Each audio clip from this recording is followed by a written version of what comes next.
প্রথমেই পবিত্র কোরআন তেলাওয়াত করছেন।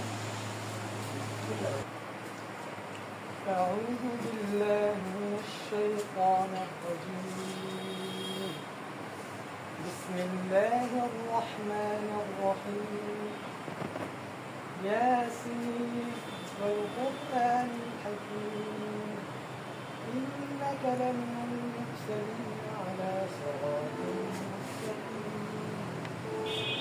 تنزيل العزيز الرحيم لتنذر قوما ما أنذر آباءهم فهم غافلون لقد حق القول على أكثرهم فهم لا يؤمنون إنا جعلنا في أعناقهم أغلالا فهي إلى الأذقان فهم مقمحون وجعلنا من بين أيديهم سدا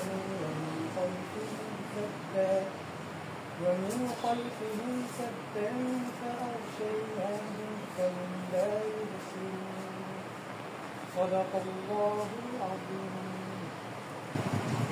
এই কাশ্মীরিতে আমরা আসছি এই অষ্টম প্রতিষ্ঠাবার্ষিকী, তার মানে 7টা প্রতিষ্ঠাবার্ষিকী পার হয়ে গেছে। এই প্রতিষ্ঠাবার্ষিকীতে অনেকেই প্রতিষ্ঠার সাথে ছিলেন, যারা অনেকটা হয়তো অসুবিধা করেছে অথবা বন্ধ হয়ে গেছে, তাদেরও অনেক অবদান, তাদেরও কোনো ভাব দেখায় কিন্তু এই পত্রিকাটা আজকে এই মুহূর্তে শ্রদ্ধা করে স্মরণ করেছে, কৃতজ্ঞতা প্রকাশ করেছি সব মানুষকে, যাদের মাধ্যমে, যাদের নেতৃত্বে, যাদের দেখে আমরা এই স্বাধীন ছাত্রকে বাংলাদেশে দিয়েছি। কত বীর বীরাঙ্গনা জীবনকে বেরিয়ে দিয়েছে, বেঁচে আছে আমাদের দেশে ক্ষেত্রে শিক্ষা বিভাগ, আইন বিভাগ, এবং পত্রিকা আমাদের এখানে একটা বড় ভূমিকা রাখে।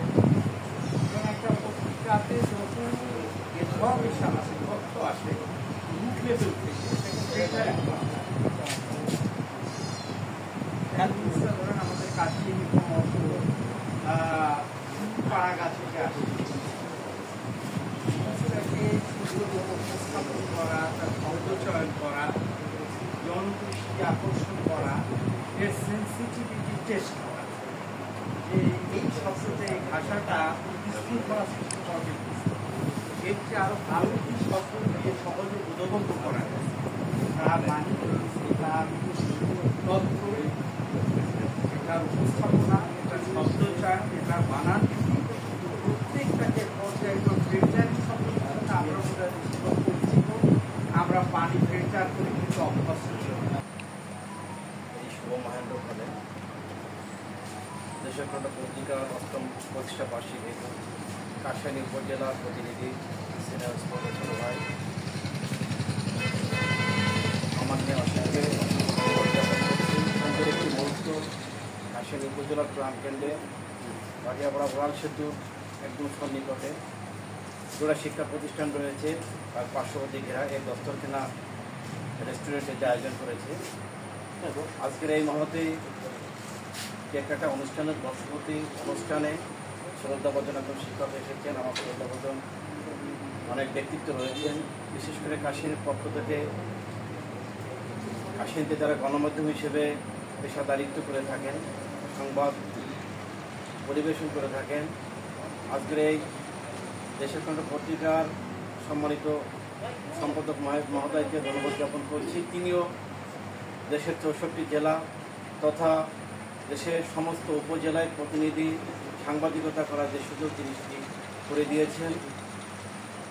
এখানে ইতিমধ্যে পরিচয় পেয়েছি ফয়সাল ভাই, তিনি আমাদের গোপালগঞ্জেরই সন্তান, গোপালগঞ্জ কাঠ ইউনিয়নে বাড়ি, তিনি পরিচয় দিয়েছেন। তিনি এই পেশায় 5 বছর অতিবাহিত করছেন। আমি আমার জায়গা থেকে আমিও 5-6 বছর উদযাপন প্রতিষ্ঠিত করেছি আমার কাশিনী রিপোর্টার্স ফার্মে। তো বিশেষ করে আমার নেওয়া দীর্ঘদিন পথ চলার সাথে ও ঢাকাতে সাংবাদিকতা করতে পরে বাড়িতে এসেছে। আপনারা হয়তো ওকে চেনেন, যে মাতলা হচ্ছে ওর গ্রামের বাড়ি। তো বস্তুনিত সংবাদ, তথ্যভিত্তিক সংবাদ তিনি সবসময় করে থাকেন। বিশেষ করে আজকে আপনারা যারা এই দেশের কণ্ঠ পত্রিকার 8ম প্রতিষ্ঠা বার্ষিকীতে এসেছেন, আমার কাশিয়ানী উপজেলা তথা পার্শ্ববর্তী উপজেলা রয়েছে, বগুড়া উপজেলা রয়েছে, আলফাডাঙ্গা উপজেলা রয়েছে, এদিকে মকিদপুর রয়েছে, বিভিন্ন উপজেলার যে প্রতিনিধি রয়েছে দেশের কণ্ঠের সকলের প্রতি আন্তরিক ধন্যবাদ জ্ঞাপন করছি।